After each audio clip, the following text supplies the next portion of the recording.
자, 저희는 전통과 전통의 공간이었던 석화정을 답사를 마치고요. 또 서울에 굉장히 또 의미가 있는 곳에 또 와 있습니다. 제 뒤로 서소문 역사공원이라고 보이는데요. 어떤 의미가 있는 곳인지 은덕수 교수님 또 최성원 교수님께 한번 말씀을 들어보도록 하겠습니다. 자, 은 교수님, 여기가 어떤 곳인지 먼저 개요를 간단히 말씀해 주시죠. 일단 요거 설명하기 전에 중요한 게요. 지금 여기는 서소문이 있던 부근이거든요. 서소문 부근. 자, 그런데 우리가 일제강점기를 거치면서 서소문, 서대문 다 철거가 돼서 보이질 않습니다. 그래서 대략 위치적인 거를 먼저 알려드리고 시작할까 해요. 지금 이제 철길 건널목이 있고 여기로 가면 이제 서울역이 있습니다. 그리고 요 방면에 이제 시청으로 가는 방면이 있는데 여기 고가도로가 끝나는데 지점을 보면 저기 보시면 언덕이 하나 보이실 거예요. 자, 우리 성곽은 대체로 언덕 위에 성이 있죠. 그 중에서도 약간 낮은 쪽에 보통 성문들이 위치하는데 과거나 지금이나 길들이 대체로 유지가 되고 있고요. 그거는 역사가 바뀌지 않아요. 그래서 그런 저 언덕 위쪽에 서대문이 있고 서대문 바깥으로 나온 자리입니다. 지금 이 자리는. 그리고 이쪽 방면이 서대문 자리인데 서소문에서 나와 있는 조그마한 언덕 위에, 그리고 여기는 칠패시장이라고 하는 시장들이 있던 근처에 성 밖에 있는 시장이죠. 그 앞에 역사공원으로서 여기에 또 천주교 성지가 있었던 거예요. 아무래도 성 밖에 나와서 사람들이 많이 보이는 장소에 사형을 해서 좀 뭔가 사람들이 경각심을 불러일으키는 장소로 활용을 했던 거죠. 잘 생각해 보면 성문을 딱 나왔는데 언덕 위에 막 시체가 막 널려 있는 거예요. 사형을 당한 시체들이. 그럼 사람들에게는 경각심을 참 좋은 장소로 활용이 됐겠죠. 자, 그런 것들이 천주교 성지로서 이제는 공원으로 자리를 하고 있는 겁니다. 이번 또 아픔의 역사가 있는 곳이네요. 그렇죠. 네. 자, 그러면 이제 또 슬슬 천천히 한번 들어가서 들어갈까요? 이 공원이 또 좋은 의미가 있고 오늘날 이렇게 많이 쌓여져 있는 건물, 우리가 사실 도로를 제외하고 나서 서울의 밀집된 도시 같은 경우에는 모든 곳을 다 사람들이 몰리다 보니까 빌딩과 그 다음에 그쵸, 건물들과 나무와 간판들과 둘러싸여서 분간을 하기가 어렵거든요.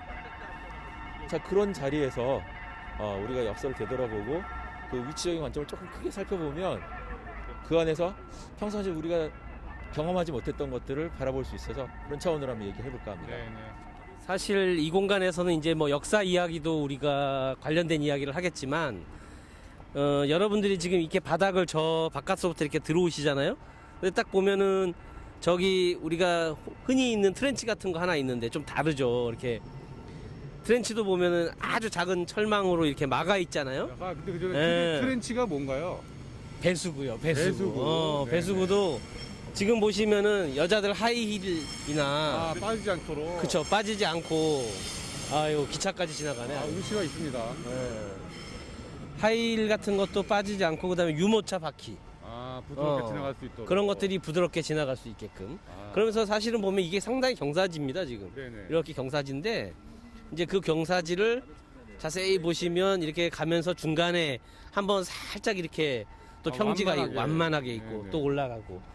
이렇게 해서 누구나 접근하기, 이용하기 편리한 그런 공간을 만드는 설계 개념들이 많아요. 예전과는 다르게 공간들이 좀 네. 세심하게 설계가 되어 있다. 네, 그래서 이제 그런 부분들을 우리가 저기 가서 역사 이야기를 들은 다음에 제가 이제 전체적으로 이 공간이 우리가 흔히 요즘 공부하는 유니버설 디자인, 네네. 우리 요즘 핫 이슈죠. 그러니까 디자인계에서는 요즘 유니버설 디자인 이야기가 굉장히 뜨고 있는데, 그 유니버설 디자인과 관련돼서 현재 그래도 우리나라에서 이 유니버설 디자인 관점에서 가장 잘 만들었다, 최근에.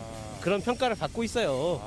그래서 여러분들도 이제 이렇게 다니시면서 한번 이렇게 답사를 해보시면, 이런 관점에서 누구나 사용하기 편리하다는 게 이런 관점이구나 하고 좀 생각해 보실 수 있는 공간? 그러니까 네. 나무나 숲만 보지 말고 바닥도 유심히 보고, 그렇죠. 가로등도 유심히 보고 하면서 네. 실제로 공공 디자인이나 유니버설 디자인 어떻게 적용되어 있는지 그렇죠. 유심히 네. 봐라. 네. 라는 이야기네요. 우리 저기 은 교수님 여기 좀 잠깐 설명해 주셔야 되는 거 아닌가, 우리? 네. 탑이 하나 서 있는데 자요. 성지 박물관에 관한 이야기 아닌가 싶습니다. 자, 여기는 아무래도 천주교 성지가 되는 공간인데요. 여기 보면은 이렇게 탑이 있고 그리고 순교자의 이렇게 목록들이 있습니다. 이렇게 보면 굉장히 먼 옛날의 이야기를 생각을 하게 되는데 왜 조선 후기에 이런 어떤 천주교를 박해하고 이런 것들을 하게 됐는가, 그리고 이런 장소에 하게 됐는가, 이런 걸 살펴보게 되면 역사적 맥락이 되게 많이 있어요. 그것도 왜 하필 서서문 앞인가 라고 생각할 수도 있는데, 그런 관점에서 아주 짧게 얘기를 하자면 아마 여러분이 다 아실 겁니다. 예, 천주교, 그러니까 사실 유교 사상으로 보면 조금 있을 수 없는 부분들이 존재를 해요. 사실 유교의 출발점은 뭐 공자님부터 되돌아갈 수 있겠지만 그 혼란의 시기에 공자님 같은 경우에는 유교 측면에서는 굉장히 중요한 분이시잖아요. 어질게 세상을 바로잡기 위해서는 왜 이렇게 서로 싸우는 그런 나라가 제후들 간에 다투느냐라는 출발을 해서, 그러려면 서로 어질게, 그다음에 여기는 사실 돈의문이라고 해서 유교의 오상이 있잖아요. 인의 예지 신이라고 하는데 여기 서쪽에는 의자하고 관계됩니다. 서쪽은. 그래서 서대문은 돈의문, 서서문의 의미는 소의문. 그래서 소의, 의를 밝힌다. 돈의, 의를 두텁게 한다는 의미를 갖고 있거든요. 그래서 유교가 다 관계된 내용들인데 우리가 이제 오늘날 유교를 비판하는 내용 중에 딱 한 가지, 그게 뭐냐, 신분차별, 남녀차별을 어느 정도 인정을 했다라는 거예요. 근데 천주교가 들어오면 천주교는 여성의 지위, 그 다음에 오늘 우리가 살고 있는 평등한 개념들이 들어가 있다 보니까 조선의 신분사회로는 그걸 사실 받아들이기가 굉장히 어려웠겠죠. 그래서 그런 것들을 이제 억압을 하기도 하고 박해를 통해서 이렇게 순교가 되는 공간들이 있다 보니까 그런 장소로 활용된 장소예요. 근데 그게 왜 하필 서서문이냐라고 따져보면 여기에 또 중요한 관점들이 있어요. 이걸 또 깊게 얘기하기는 어려우니까 짧게 얘기하자면 우리가 옛날의 서울은 사대문 안을 성안이 이제 한양과 서울이었고, 지금은 성 밖은 서울 밖이죠. 한양 밖이어서 안과 밖을 구분하는 기준, 한양의 밖을 구분하는 기준이 성이었는데, 이 안에서 생활하는 사람들이 태어나서 성장해서 늙고 죽잖아요. 그러면 결국은 유교에서는 제사도 지내고 그런 과정을 거치게 되는데, 죽은 사람이 나가는 문이 정해져 있었어요. 조선시대에는. 특히 동남쪽으로는 이제 광희문, 그 다음에 이쪽 서쪽으로는 이제 서서문 쪽으로 시체를 내보냈어요. 대문으로는 절대로 내보내지 않았어요. 대문으로 보면 예를 들어서 대문이 있고 소문이 있고 사대문이 있고 사소문이 있는데, 시체는 소문으로만 내보냈거든요. 자, 그러다 보니까 시체가 빠져나오는, 잘 몰래 이렇게 빠져나오기도 하고 그러는데, 그런 자리 앞에 바로 이 성지, 그렇죠, 역사박물관이 만들어진 장소, 그러니까 여기가 순교했던 그런 자리가 해당이 되는 거죠. 서서문과 또 관련된 예를 들어서 여러 가지 재미있는 이야기들이 있는데, 아마 여러분들 이제 이 시체가 빠져나가게 되면, 시체는 특히 어떻게 해요? 성저심리라고 그래가지고 성 밖에 심리 밖에다 원래는 묻게 했었어요. 근데 이제 사람이 너무 많고 하다 보니까, 특히 순교를 하거나 이렇게 박해를 당한 사람들 같은 경우에는 영국어를 모르는 사람들이 많아. 그러면 이 사람들을 묻어야 되잖아요. 그래서 이렇게 소문 바깥쪽 근처에 묘지 같은 것들이 많았어요. 그래서 공동묘지들이 굉장히 많이 있었죠. 실제로 여기에도 보면은 여기서 서서문에서 아현동 이쪽 근처에도 상당히 묘지가 많았던 동네고요. 특히 아현은 아이아자입니다. 아이들이 죽으면 항상 서서문 바깥으로 내보내서 저 언덕에 묻어서, 거기는 아총이라고 하는 어린아이들의 무덤이 있습니다. 그래서 이 근처시면 서서문 밖에 아현동, 뭐 이것도 다 지명과도 관계가 있고요. 실제로 광해 밖에는 사람이 죽게 되면 어떻게 하죠? 대개는 좋은 천국에 가거나 좋은 곳으로 가라는 의미로 영혼을 위로하는 제사 같은 걸 많이 지내요. 그래서 과거에는 그 제사를 집에서는 당연히 지내줄 수 있지만 그렇지 못한 사람들 같은 경우에는 예를 들면 점성을 지니시는 뭐 무당이라든가 이런 분들한테 맡겨서 위로를 하는 무당굿 이런 것들이 굉장히 많이 성행했었거든요. 그래서 실제로 광해문 바깥쪽에 무당집이 많아서 원래 동네 이름이 신당입니다. 거기가 무당집. 그래서 신당동의 유래는 그런 거와 다 관계가 있는 거거든요. 그래서 오늘날 우리가 살고 있는 공간이 사실은 과거에 그런 곳으로부터 바뀐 곳이기 때문에 그런 관점을 한번 바라보고 판단해보면 재미있는 이야기가 되게 많습니다. 그리고 이런 관련 이야기들은 또 제가 수업에서도 풍수지리라는 수업에서도 또 얘기를 하고 있기 때문에 관심 갖는 분들은 또 제가 그런 계기를 통해서 더 재미있는 이야기를 또 해드리도록 하겠습니다. 네, 아이고, 은 교수님 말씀 감사합니다. 네, 여기서는 그러면 은 교수님 말씀대로 역사적인 의미도 살펴보면서 또 최 교수님 말씀대로 그와 관련한 디자인들을 또 어떻게 해결했는가 이런 것도 좀 같이 보는 게 좀 좋은 포인트가 될 수 있을 네. 것 같아요. 네, 공공 디자인과 또 역사적인 디자인, 문화적인 디자인. 네. 특히 이제 도시 같은 밀집 공간에서는 네. 이렇게 넓게 띄워놓은 장소들, 공원이 굉장히 중요한 역할을 하는데 네. 우리가 한국의 특히 서울 같은 데서는 이런 넓은 공간을 만나기가 어려웠어요. 맞아요. 그런 것들을 새롭게 만들어서 사람들에게 공공의 장소로서 다시 돌려드리고 있는 것들이 굉장히 중요한 의미가 있어서 또 그런 차원에서도 꼭 한번 와 보시고 네. 이런 것들이 오늘날 정말 필요하구나. 그리고 만약에 이런 공간을 만들어 둔다면 나라면 여러분이라면 어떻게 만들어주면 의미가 있을까 이런 것도 판단해 보시면 좋을 것 같아요. 네, 실제로 여기 와 보니까요, 이 주변에 뭐 주상복합 아파트도 보이고 관공서도 있고 뭐 기업들의 사업들도 있는데 이런 것들 사이에서 이런 녹색 공간이 또 이렇게 넓은 공간이 존재하고 있다는 것이 마치 그 뉴욕의 센트럴 파크를 보는 듯한 그런 느낌입니다. 많은 사람들이 뭐 일과 또 뭐 집안일을 하다가 휴식도 즐기고 또 역사적인 의미도 되새기는 그런 좋은 공간이 될 수 있을 것 같고요. 네. 우리 디자이너들에게는 공공 디자인을 실현한 아주 좋은 사례들이 많이 있는 곳이기 때문에 여러 가지를 꼭 한번 와봐야 될 곳이 있는 것 같습니다. 네. 요게 이제 또 요 길로 가면은 신촌으로 해서 동대평으로 해서 양화대교, 마포대교 쪽으로 하는 길들이 나오게 되거든요. 교통의 요지이기도 홍도 앞으로. 하네요. 네. 그 양화대교 또 그 근처에는 또 절두산 성지가 있죠. 천주교 성지. 네, 저도 지나가다 본 것 같아요. 네. 그래서 천주교 관련된 성지들이 그런 긴 어떤 길이라는 관점으로 볼 때 연결고리가 다 있습니다. 네. 저는 또 연결의 고리가. 네. 알겠습니다. 그럼 또 차차 또 한번 또 둘러보도록 하겠습니다. 또 다음 장소로 또 이동하시죠. 네.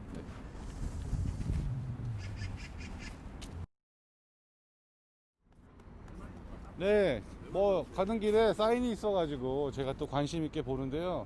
여러분들이 항상 이런 걸 볼 때 제가 늘 얘기했죠. 궁금해해야 한다. 그래서 보시면 서서문 성지 역사박물관 뭐 화살표 있고요. 위에 로고가 있습니다. 그런데 이런 걸 딱 봤을 때 이게 무슨 뜻일까 또 생각해보는 게 굉장히 중요한데요.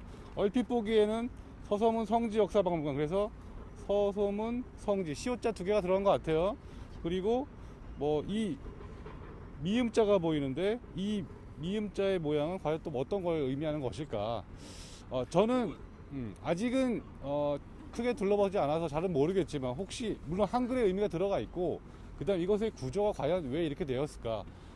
대부분의 경우에 이 전체적인 지리의 모양 또는 건물의 모양, 어떤 길의 모양을 상징할 수도 있고요, 어떤 구조가 될 수도 있습니다. 그리고 전체적으로 기독교에서 말하는 또는 천주교에서 말하는 어떤 기호를 상징할 수도 있는데 그런 것과 관련이 없을까를 궁금해하는 것, 그리고 이런 것도 조사해 보면서 왜 이런 모양이 나왔을까를 알아보는 게 굉장히 중요할 것 같은데, 여러분 혹시 이곳에 오시면 여기를 둘러보시고 둘러본 다음에 이 로고가 그래서 이렇게 만들어졌구나를 알 수 있다면 훨씬 더 좋은 공부가 될 수 있을 것 같아요. 그래서 제가 여기서 한 가지 낼 수 있는 퀴즈, 자, 서서문 성지 역사박물관의 이 로고는 과연 어떤 의미를 가지고 있는 것일까 한번 생각해 보는 것도 이번 미션의 하나라고 할 수 있을 것 같습니다. 네, 그럼 또 들어가 볼까요? 네. 야, 여기서 보니까 정말 공간이 심플하고 되게 모던해 보이네요. 이제 건물하고도 굉장히 잘 어울리는 것 같습니다. 저희가 오늘 보면은 이제 아까 전에 이렇게 박물관 MI 가지고 이렇게 네. 설명을 하셨는데, 네, 네. 실제로 보면 여기 지금 그 휠체어 타신 분, 유모차 끌고 다니신 분 되게 많잖아요. 맞아요. 그러니까 이게 우리가 박물관에 온다거나 그러면 유모차를 갖고 사실은 이 아이를 데리고 접근하기가 쉽지 진짜 않거든요. 어렵죠. 근데 여긴 정말 흔하게 계속 왔다 갔다 하잖아요. 사람들이 보면. 그게 바닥재를 잘 보시면 유심히 이렇게 보시면 바닥에 이렇게 여러 가지의 컬러가 있고 패턴들이 있고 그런데 이게 형태 자체가 다 패턴이 달라 보이지만 완전 평면이야. 그렇죠. 여러 가지 색깔이 다 있는데 네네. 평면적으로 굉장히 이제 잘 돼 있고 그 다음에 이것들이 자세히 이렇게 들여다보면 바닥도 소재를 보면 다 정다듬을 했거나 하나하나 이게 이 스트라이프를 줘가지고 미끄러지지 않게 네, 다 네. 처리를 한 거죠. 아, 굉장히 세심하게 굉장히 배려를 세심하게 했는데. 배려를 했다는 거. 네, 그 다음에 이제 저희가 이제 들어가기 전에 좀 하나 설명드리고 들어가려고 하는 게 우리가 UD 관점에서 가장 중요한 거. 뭐 우리 뭐 책에서 보면 교과서에 보면 막 많이 나오잖아요. UD의 7원칙 인터넷 찾아봐. 네. UD라 하면 유니버설 디자인. 유니버설 디자인의 7원칙 뭐 이런 거 찾아봐. 그러면 뭐 로널드 메이슨 교수가 뭐 7원칙을 설명을 했는데 뭐 공평성 뭐 이런 거 막 설명하잖아요. 네. 사용의 뭐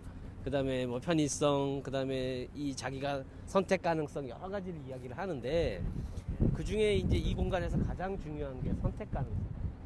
UD라고 하는 게 우리가 이 젊은 우리 보통의 일반적인 사람부터 시작해서 고령자나 어린이나 아니면 장애인이나 모두가 편리하게 이렇게 쓸 수 있는 그런 공간을 만들어야 되고 그 다음에 모든 정보도 그렇게 익혀야 되고 그러다 보니 그런 측면에서 보면 내가 똑같은 이 박물관에 들어가는 접근에 있어서도 여기가 지금 박물관이 실제로는 지하에 있어요. 맞아요. 그런데 이 지하까지 갈 때 내가 걸어서 갈래, 계단을 걸어서 내려갈래, 또는 나는 엘리베이터로 내려갈래, 또는 슬로프를 타고 천천히 내려갈래, 이렇게 선택을 할 수 있어야 되잖아요. 그러니까 그런 가능성을 우리가 선택적으로 다양한 경로로 다양한 자기의 여건에 맞게 할 수 있게 열어줬다는 거예요. 다양한 접근 경로를 만들어줬다. 그렇죠, 그렇죠. 길의 그래서 종류를. 이제 그런데 그런 것들을 만들어주면서 그 길게 이제 그러면 슬로프로 만들게 되면 긴 공간이 필요하잖아요. 근데 그 긴 공간들이 결국에 따라가면서 이 공간의 이야기가 되는 거야. 그래서 우리가 흔히 건축의 대가라고 하는 르꼬르비제 같은 경우가 어떤 그런 연속성을 통해서 마지막에 가서 극적인 클라이막스의 공간이 나오는데 여기 공간도 그러한 과정적인 설계 그런 방식을 따랐다는 거죠. 그래서 우리가 여러분들도 시간이 되시면 오셔갖고 이렇게 산책처럼 이렇게 따라가면서 아 이런 의미로 그렇지. 이렇게 접근을 했구나. 맞습니다. 그러니까 성지라고 하는 것들이 사실은 우리가 성지들이 대부분 가기 되게 힘든 데 있어요. 그렇죠. 근데 여기도 사실은 성지인데 이 지형 조건 자체는 별로 좋지 않았단 말이죠. 그리고 원래 여기는 공용 주차장이 있던 자리예요. 근데 그 지하 주차장을 일종의 리모델링해서 얹은 거예요. 그러니까 이제 그런 것도 사실은 놀라운 거고, 그래서 한번 여러분들이 세심하게 와서 한번 이렇게 쭉 보시면 되게 좋을 것 같습니다. 그래서 제가 아까 그 심벌 마크를 이야기할 때 그런 공간적 방금 말씀하신 계획이나 설계나 의미가 혹시 그래픽으로 그런 것들이 그렇죠. 들어가 있는 것이 아닌가. 그래서 사실은 슬롭이 이렇게 돌아서 들어가죠. 네. 그 그러니까 의미가 글자의 밑으로 우리가 뭔가 공간 밑을 지나가게 되고, 그 다음에 네모의 입방체 모양이 있었잖아요. 네. 저 끝에 있습니다. 저 끝에. 제 말이 맞죠. 저도 네, 처음 거기에 봤는데 딱 열려 있는 하늘을 향해 열려 있는 보이드의 공간이 딱 있어요. 분명히 그런 공간이 있을 것이다라고 제가 예측했잖아요. 맞잖아요, 제 말. 그러니까 여러분들 이런 습관을 들이셔야 됩니다. 그냥 글씨가 아니라는 거야. 김 교수님이 탁월하신 것 같아요. 그냥 뭐 이게 딱 하면 이게 아마 이럴 거야 안 와봤는데 그렇지. 처음 봤어. 근데도 이 대가들은 원래 이래 딱 그런 거를 딱 이게 캐치를 잘하시거든요. 네, 맞습니다. 네, 여러분도 그런 습관을 그래픽 디자인 전공하시는 분들은 이런 데 와서 나와 관계 없다라고 생각할 수 있어요. 근데 어딜 가나 다 볼 것들이 있고 나에게 의미가 있다라는 겁니다. 네. 그러면 순체 공간으로서 가장 극적인 장소라고 할 수 있는 까지 네. 우리가 이제 이 공간을 따라서 쭉 한번 따라서 가보죠. 네. 네. 여기 잔디는 밟아도 되는 건가요? 뭐 공원인데 뭐 네. 내쫓진 않겠죠? 네. 뭐 선택의 여지가 있는 거니까 난 잔디를 밟겠다.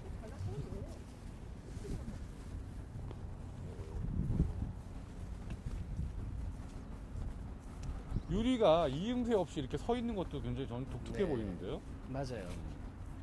시야를 막는 게 없는 거죠. 네, 어떤 프레임이 없고 유리만 이렇게 서 있는. 실제로 것도. 이 공간이 보면 지금 1층에는 역사공원이 있는데요. 실제 진입하는 공간은 지하 1층에서 안내가 시작되죠. 도서관이 있고 네, 네. 그리고 기획전시실이 더 밑에 있는 구조. 네. 그래서 이제 들어가면서 있는데 맨 밑에 보면 하늘광장이라고 광장이 있죠. 광장이라는 것이 하늘 광장이라는 것이 보통 옥상에 있는데 그렇죠. 여기 지하 3층에 있다는 게 굉장히 독특한 것 같아요. 그러니까 여기서부터 여기까지 다 뚫려 있다. 뚫려 있다는 얘기죠. 네, 그런 개념이다. 알겠습니다. 아마 그런 게 그 미음자 구조 덕분에 가능하지 않을까 생각이 들어요.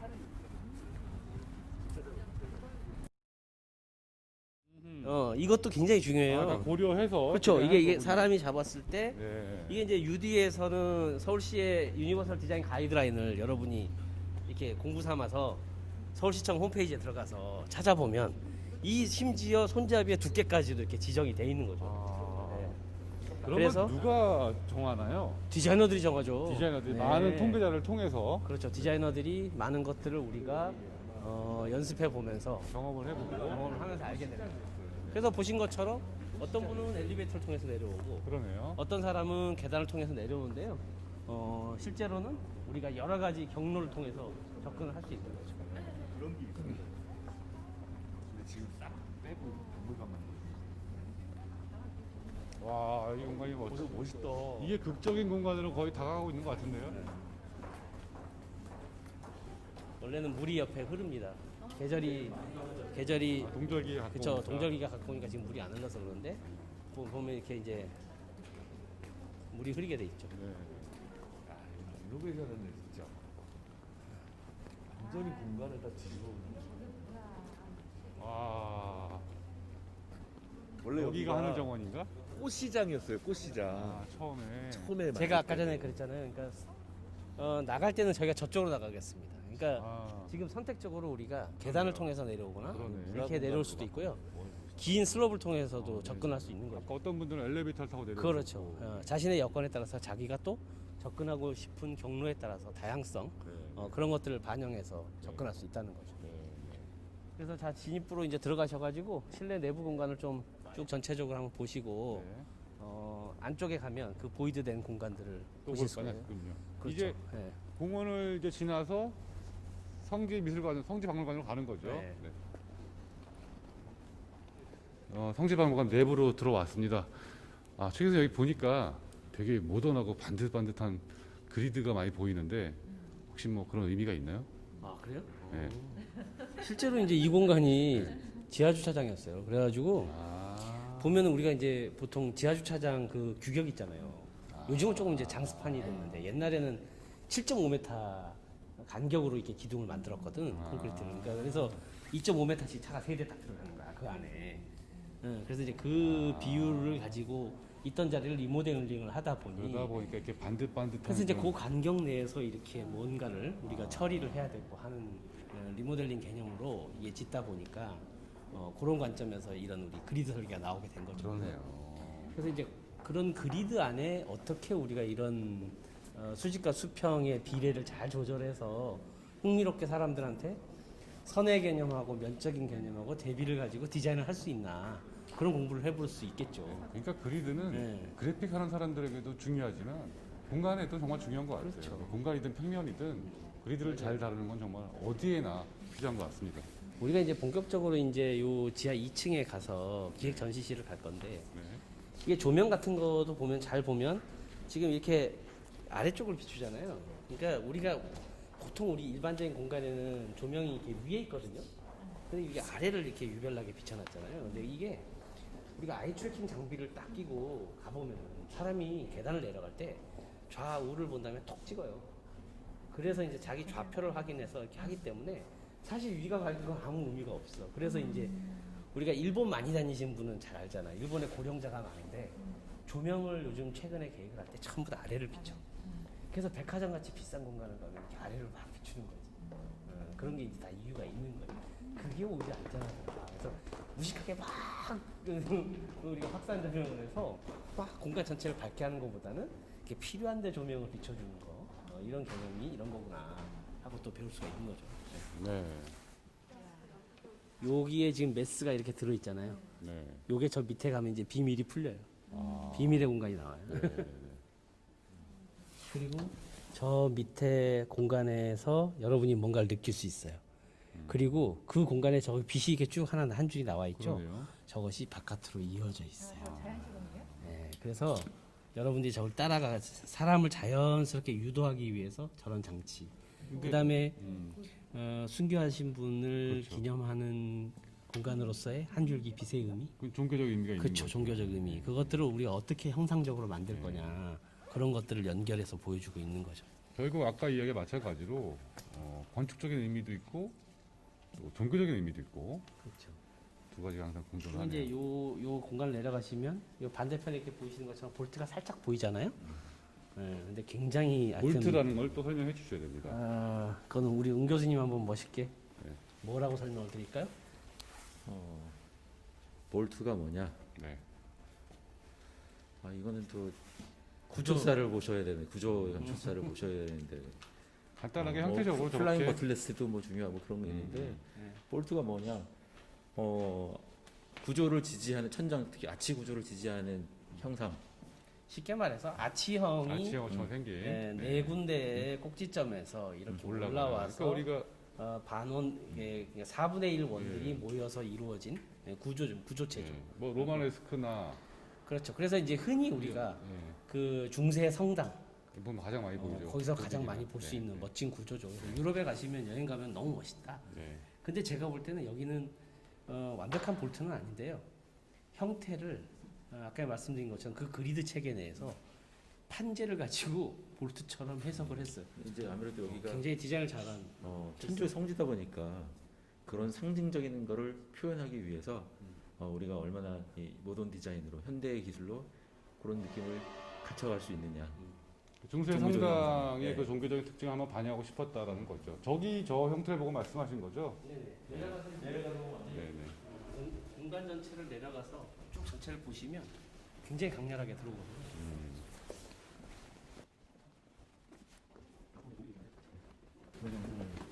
아 여기 이제 그 볼트 스타일이 여기서 잘 분명하게 드러나네요. 약간 자하디드의 공간 같기도 하고.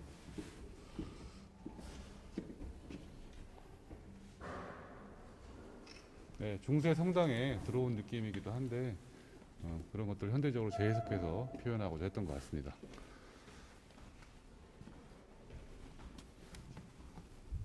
자, 또 내려가 볼까요? 여기는 굉장히 좁은 입구의 느낌이 드는데 들어가면 또 넓어지겠죠, 당연히? 사실은 이렇게 네. 이 정도 크기인 거죠. 네네. 그래서 굉장히 큰 이 메스인 것 같은데 사실은 이 밑에 뚫려서 들어가 우리가 보면 들어갈 수 있고 네, 이게 미디어 룸인 거예요. 네네. 야, 굉장히 종교적인 그 분위기가 느껴집니다.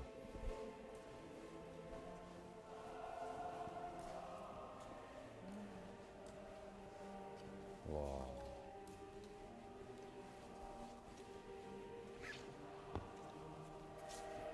자, 여기 밑에 바닥에 빛이 보이는데 이게 아까 최 교수님 말씀대로 외부로 사람의 동선을 이어주는 역할을 함과 동시에 어떤 종교적인 한 줄기 빛이라는 의미 가지고 있는 것 같아요.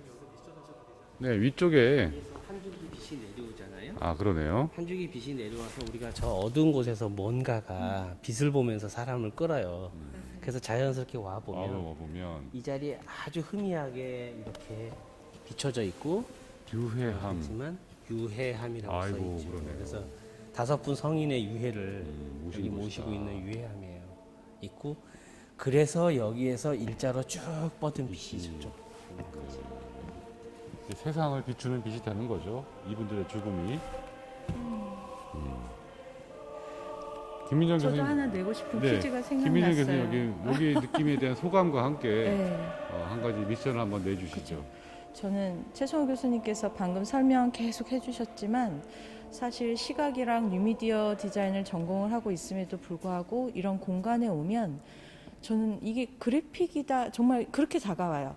여기 안에 스토리텔링이 저한테는 하나의 그래픽 컨텐츠로 이렇게 다가오거든요. 그래서 여러분들도 보시고 직접 와서 여기를 보고 이 공간에서의 어떤 미디어 그다음에 스크린이 갖는 압도적인 크기 이런 거를 직접 경험을 해 보시고 큰 장면과 또 작은 것들이 있잖아요, 여러분. 이런 거 고민하시면서 이 공간의 스토리텔링을 자기 나름대로 한번 글로 아니면은 이미지로 스케치를 한번 해보셨으면 좋겠어요. 과연 이 공간의 이야기는 무엇인가에 대해서 한번 적어보시면 좋겠습니다. 네네. 여러분 여기 와 보시면 굉장히 어두운 공간인데 지금 사방으로 미디어 월이 있어서 네. 뭐 굉장히 종교적인 의미를 담은 영상들이 지금 네. 상영이 되고 있거든요. 음악도 나오고 있고요. 맞아요. 그래서 다양한 멀티미디어 컨텐츠를 생각을 할 수가 있어요. 네. 아까 그 교수님들께서 말씀하셨는데 유니버셜 디자인 안에서 사용자에게 다양한 경험을 준다 그랬잖아요, 여러분. 그런데 우리가 뉴미디어라고 하는 그 웹 디자인이나 앱 디자인 그 모든 컨텐츠도 마찬가지거든요. 사용자에게 다양한 경험을 어떻게 하면 풍부하게 전해줄 것인가를 결국엔 디자인을 하는 거잖아요. 그래서 이 공간도 마찬가지인 것 같아요.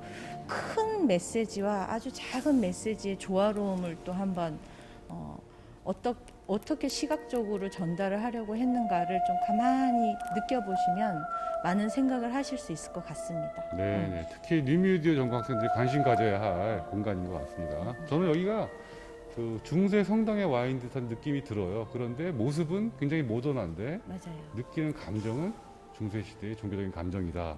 뭐 그런 것들이 시간과 공간을 초월해서 다 연결되고 있는 것이 아닌가. 기술과 또 자연적인 요소도 그렇죠. 그대로 남아 있고요.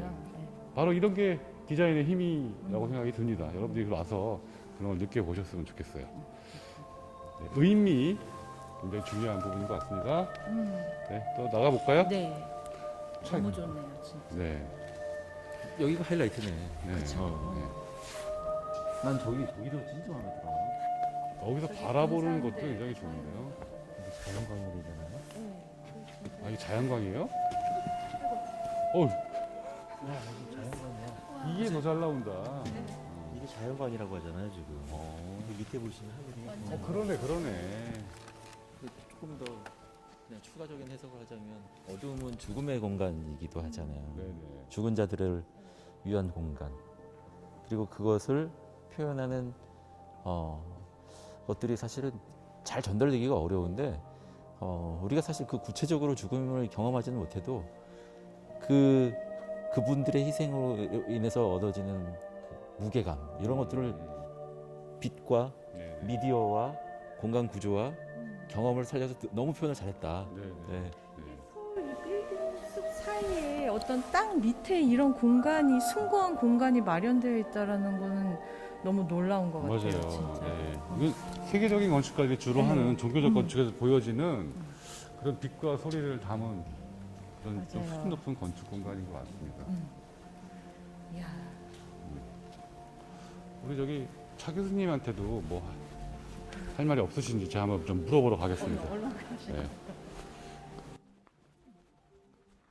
차 교수님.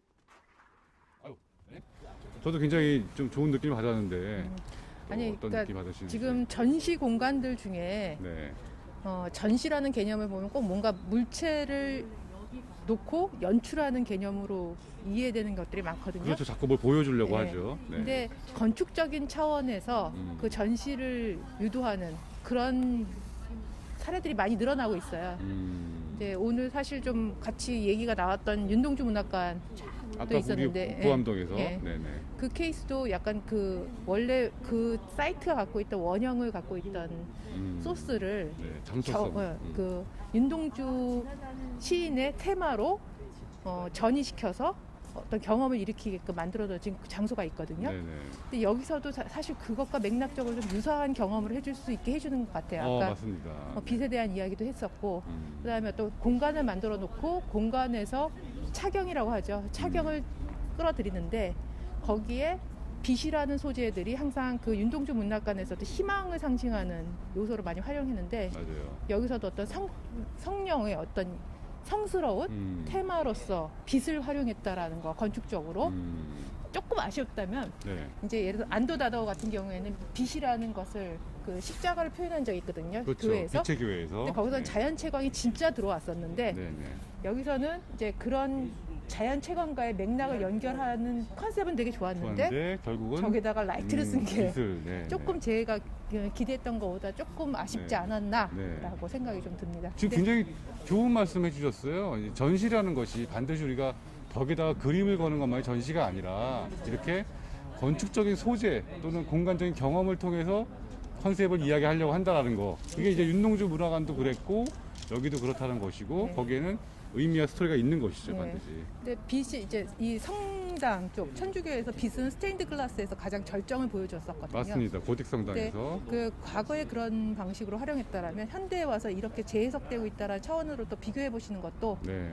좋은 관점이 되지 않을까 생각을 하고, 또 여러분들 관점에서는 이런 자연의 빛과 그다음에 인공적인 빛들이 어떻게 조화를 이루면서 또 네. 새로운 경험을 만들어낼지 고민해 보시는 것도 또 괜찮지 않을까 아, 생각이 듭니다. 알겠습니다. 네, 벌써 세 가지가 중요한 주제들이 나왔네요. 최 교수님 말씀하신 공공 디자인, 또 은 교수님이 말씀하시는 뭐 장소성과 역사성, 그리고 차 교수님이 말씀하시는 건축과 빛과 의미와 스토리 같은 것들.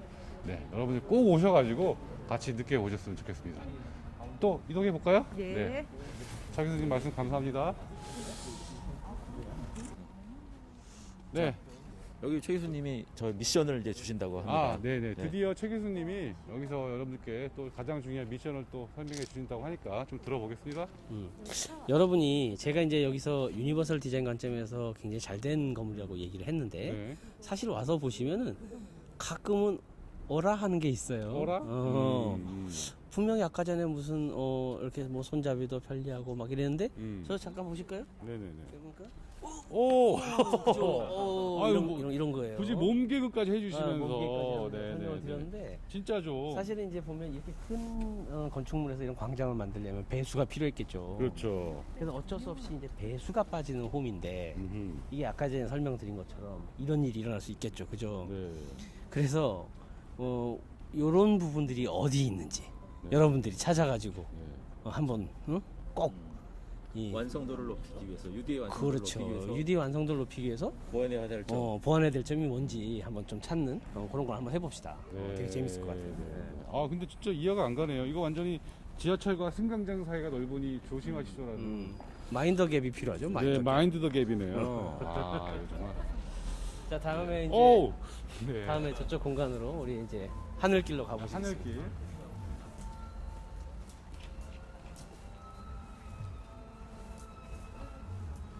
여기도 그 전시를 하고 있거든요, 항상. 네. 그래서 이제 12분간 지속되는 미디어아트 전시입니다.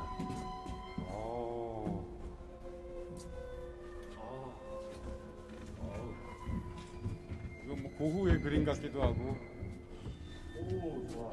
은하수네요, 은하수. 이게 12분짜리인데요. 하늘로 가는 길 아니야? 천국으로 가는. 아니, 12분 동안 똑같은 얘기가 나오는 거예요? 아니 계속 바뀝니다. 바뀌어요? 들어가요? 아니 가시면 돼요. 밟아가면서.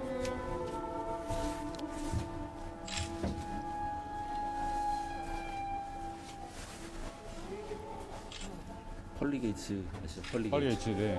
그게 이거네. 천국에 가는 길. 여기 딱 반짝이지 딱 완전히. 네. 이게 인테리어션에 있는 건 아니죠? 저도, 있네요. 벌어지네. 마치 홍해가 갈라지듯. 뭐 내가 이거 없어지죠? 없어졌어. 영상이 계속 바뀌어요. 15분이 끝났나 보네.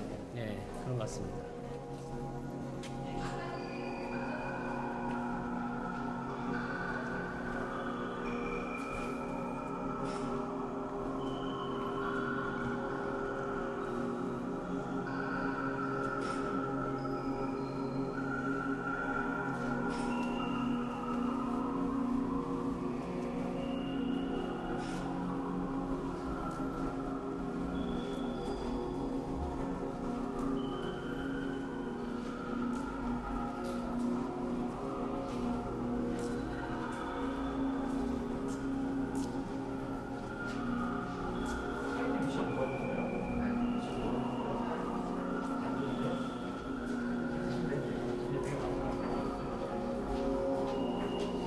아까 전에 그 미음자리. 그게 여긴가? 그러네요. 네, 미디어를 통과해 왔는데 지금 막 이제 길을 걸어다 보니까 아까 제가 심볼에서 이야기했던 미음자 부분이 아마 여기가 아닐까 생각이 듭니다. 여기도 조형물이 굉장히 멋지네요.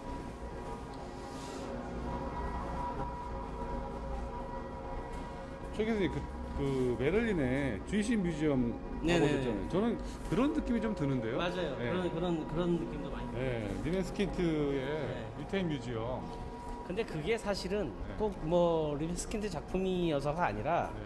세계적으로 이렇게 굉장히 우리가 과정적인 공간 설계를 한다고 하는데, 과정적 공간 설계? 그렇죠. 그러니까 어딘가를 목표를 두고 가면서 아, 그 컨텐츠들이 스토리를 이루면서 천천히 그렇죠, 한 곳에 그렇죠. 이르게 하는, 맞아요. 여기도 지금 그런 방식이거든요. 거기가 또 그런 거였죠. 그렇죠, 예, 그렇죠. 예. 아. 그래서 이제 거기에 이렇게 잘려져 있는 이게 슬라이스된 이런 형상들을 놓으면서 뭔가 사람들이 사색을 하면서 맞아요. 생각을 해보게끔 하는 네. 그런 공간. 아쉬운 거는 이게 이제 이렇게 다 이어져 있는데 여기가 운영상의 이유로 저기를 좀 차단해 놨어요. 그래서 다시 돌아가야 되는. 정말 아쉽죠. 네. 의외로 또 굉장히 비효율적인. 도로는 차광석이네. 네.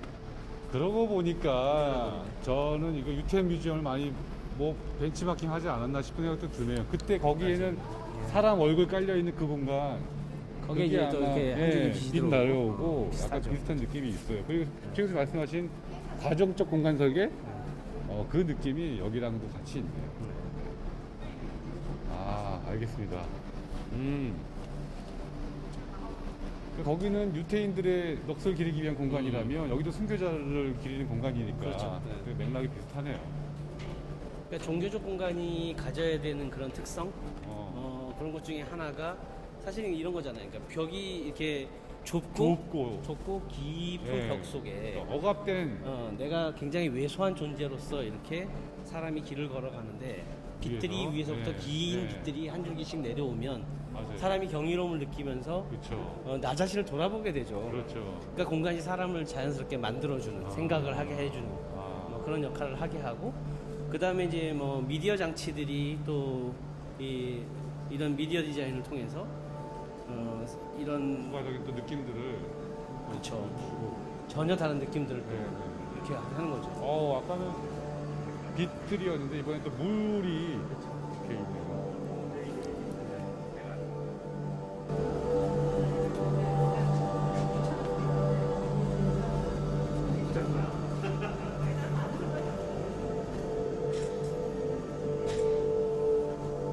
물 위를 걷는 듯한 느낌이 드는 곳이네요. 서소문 역사공원과 또 성지박물관 둘러봤습니다. 정말 좋은 경험들이었고요. 여러분들 꼭 와보셔서 이 느낌들을 느껴보셨으면 좋겠습니다. 여러분 교수님들 수고하셨고요. 우리 학생들에게 인사 한번 같이 하도록 할까요? 자, 꼭 와주세요. 안녕.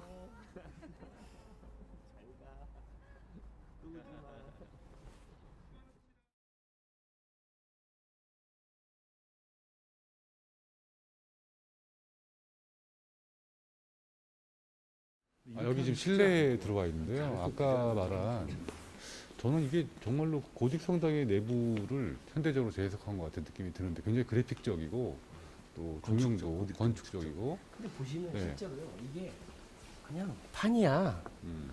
근데 좌우에 지금 보시는 것처럼 이렇게 평판을. 엄 교수님이 또 전시를 또 보고 계시네요. 엄 교수님. 네. 저 굉장히 좋아하는데 엄 교수님 또 여기 보시고서 또 느낌이 어떠신지. 네, 오늘 네. 그 당기면서 서파정도 보고 그리고 여기 그 공원도 보고 박물관도 보고 있는데 네. 그 저희가 디자인하는 입장에서 이제 어쨌든 무에서 유를 창출해야 되는 것이고 그러려면은 기획과 아이디어를 해야 되는데 네. 여기에서 뭐 사람들의 또 어떤 경험성이라든지 어떤 흥미라든지 혹은 그 안에 있는 메시지를 줘야 되거든요. 그렇죠. 근데 이 박물관의 경우에는 저도 처음 와봤지만 네. 매우 놀라웠던 게 어떤 새로운 경험이라든지 새로운 볼거리라든지 혹은 새로운 메시지를 주고 있는 것 같아요. 가령 뭐 디자인사에 있어서도 구상이 있으면 추상이 있는 것이고 그렇죠. 기하학이 있으면 자연주가 있듯이 여기서도 막힌 부분이 있으면 뚫린 부분도 있는 것이고 직선이 있으면 곡선이 있고 어둠이 있으면은 빛이 있는 것이고 정적인 게 있으면 동적인 게 있는 것이고 이런 식으로 계속 변화를 주고 있는 것이 저는 예전에 일본에 갔을 때 안도 타다오의 경우에도 그런 계속 반전했었거든요. 이게 다인가 싶었는데 열고 들어가면 또 새로운 세상이 있었고요. 그런 식의 컨셉들이 여기에서도 좀 나오지 않았는가라는 생각이 듭니다. 그래서 이곳에 그냥 오시기보다는 여기에서 어떤 의미를 담고 어떤 컨셉으로 어떤 메시지를 주기 위해서 어떤 테크닉과 그리고 기술들을 사용했는지를 한번 보시면 더욱더 좋을 것 이게 같습니다. 좀 종교적인 의미가 있어서 더욱 그런 게 느껴졌던 것 같아요. 네, 저는 천주교 신자인데도 불구하고 그래서 처음 와봤습니다. 천주교 네. 신자잖아요. 네. 네, 훨씬 더 좋은 네. 감정을 네, 느끼셨겠네요. 네. 어떻게 보면 천주교의 그 느낌을 잘 표현하고 있나요?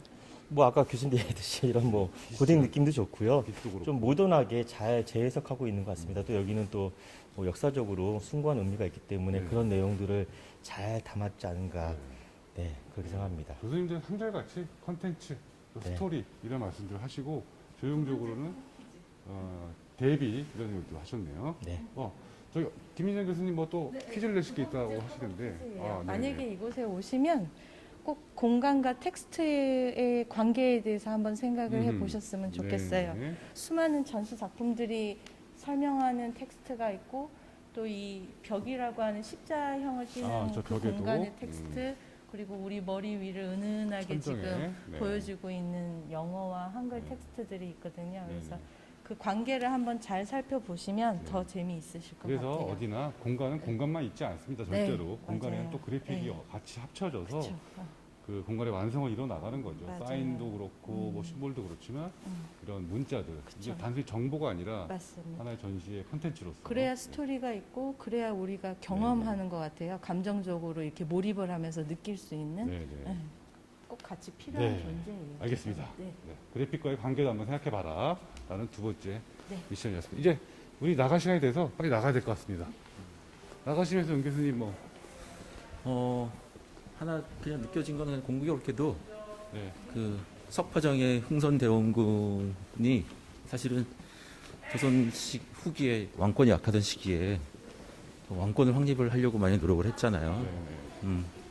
근데 그런 과정에 왕이라는 건 결국 신분 사회에서의 정점에 있는 그 조선의 어떤 기틀을 다지려다 보니 그거를 위협하려고 하는 이 박해의 어떤 뭐랄까 박해를 좀 많이 했던 사람이거든요. 그래서 연관이 있어서 흥미롭게 이 연계해서 볼 수 있었어요, 저는. 네. 감사합니다. 자, 많은 교수님들 얘기 들어봤는데 이제 마지막으로 이 동네에 살았던 정 교수님의 이야기를 들으면서 한번 오늘 여기 마무리를 해볼까 하는데요. 정 교수님, 네. 여기 돌아볼 소감이 어떻습니까? 저는 이 공간을 한 20년? 한 15년에서 20년 만에 처음 왔는데요. 아니, 여기는 그래요? 그 정도 된 것 같아요. 제가 원래 이 공간이 예전에는 꽃시장이었습니다. 꽃시장. 아마 여기 그러니까 언제 살았던 거예요? 이게 2000년, 그러니까 제가 이제 90년대에, 네. 90년대에도 여기서 그 재수학원을 다녔었고, 요 대학도 바로 가기 옆에서. 전에. 네. 네. 그리고 나중에 삼성전자를 다녔을 때, 딱 요 동네가 회사가 있었고, 사회생활 했을 때 예, 이 근처에서 살고 있었어요. 여러 가지 의미가 있네요. 예. 그리고 제가 여기를 자주 왔었는데, 그때는 여기가 쇼핑몰하고 꽃시장이 있었어요. 지금 그래요, 여기 이 우리가 자리가. 봤었던 요 지하 3층 이런 데가 네네. 꽃시장이었었거든요.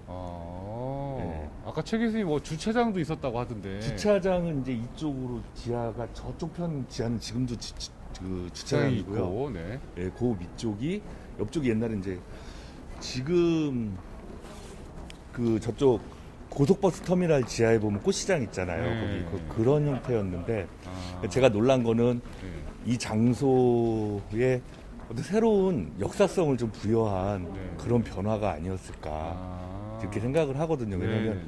당시로서는 상업 건물이었는데 그렇죠. 이게 이제 역사적 의미가 있고 이제 그런 것들을 박물관으로서 알리기 위해서 이 공간을 갖다가 완전히 개조를 해갖고 그렇죠. 새로운 공간으로 재탄생을 한 것 같아요. 그러면 그때의 느낌과 네. 어떤 지금의 느낌이 어떻게 뭐 연속성이 있나요? 아니면 완전히 달라졌나요? 그때는 90년대 아무래도 기술로 만들었기 때문에 굉장히 좀 낙후돼 있었거든요. 낙후돼 별로 있어요? 그렇게 네네. 이렇게 멋진 공간이 아니었고 네네네. 주차장하고 그냥 상가 건물로만 만들었기 때문에 네네. 근데 지금 리노베이션을 굉장히 성공적으로 잘했고 디자인적 그렇죠. 의미나 조형적 의미 그리고 뭐 건축적 구조 뭐 그런 의미를 굉장히 잘 담아낸 것 같아요. 결국 보니까. 도시 재생의 좋은 사례라고도 볼 수 있겠네요. 네, 그럴 수 있어요. 그렇죠? 왜냐면 네. 그것도 이 주차장으로 쓴 지도 거의 그때 당시에도 한 네. 10년, 15년 정도 됐고 그렇죠. 아마 이렇게 바뀐 거는 뭐 이게 더 이상 이제 주차장으로서의 의미가 많이 없어졌을 것 같아요. 이 동네가 개발이 되고 그 당시만 해도 이 주변에 그렇게 고층 빌딩이 많이 없었거든요. 근데 새로 재개발이 되면서 각 빌딩들이 주차장을 많이 짓고 그러니까 이 공간이 역사적으로 의미 있는 그 의미를 되찾아서 그 장소성을 좀 부여한 거, 역사성과 장소성을 오히려 부여한 그러니까 것 의미를 같아요. 되찾았다. 예, 그런 것 같아요. 그러니까 내가 있던 공간이 바뀌어가지고 아쉽다는 느낌보다는 오히려 이렇게 원래 이 공간이 가지고 있는 그 의미를 되찾은 게 굉장한 거죠. 그러면서도 또 현대적인 건축과 디자인이 어우러져 있고. 세련되게 잘 어우러져서 네. 굉장히 남다른 가치가 있으시겠네요. 그렇죠. 저는 뭐 일단 동네가 이렇게 많이 변했다는 것 자체, 네. 이 공원 자체가 변했다는 게 네. 굉장히 좀 놀랐습니다. 그냥 우리가 놀던 뭐 놀이터가 건물이 들어서고 이런 정도의 개념이 아니라 그런 정도는 아니에요. 네, 이렇게 좋은 네. 공간을 갖겠다는 게 그렇죠. 참 서울도 많이 발전했다라는 수준도 높아지고 그렇죠. 서울시가 이 정도 공간을 그렇게, 이거 굉장히 넓은 공간인데 이렇게 좋은 의미로 맞아요. 사용을 한다는 건 사실 그렇게 쉬운 생각은 아니었을 것 같아요. 여기서 돈을 벌려면 또 얼마든지 큰 돈을 벌 수 있는 좋은 땅인데도 그렇죠. 이렇게 시민들에게 돌려주고 좋은 건축과 좋은 디자인으로 네네. 살바꿈 시켰네요. 그러면서 장소성을 잃지 않았다. 그럼 역사성.